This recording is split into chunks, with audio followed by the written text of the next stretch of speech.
How to hide that you read a message in TikTok. Welcome back to Let Me Help, and let's get started with this easy tutorial. Starting off, open up your Play Store and search for your TikTok application.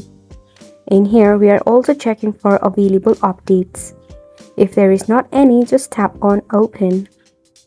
Once a TikTok is opened, to delete that you have read a message, tap on the inbox icon. Select the message from where you want to hide the read status.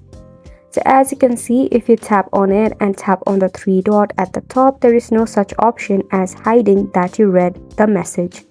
So instead of this, to never get caught that you have actually read a message, follow this next hack. Firstly, you need to turn off your Wi-Fi, then give your TikTok a refresh.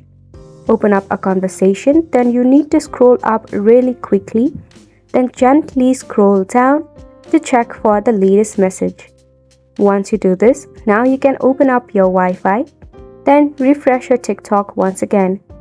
And that is how you'll be able to read a message without a read status.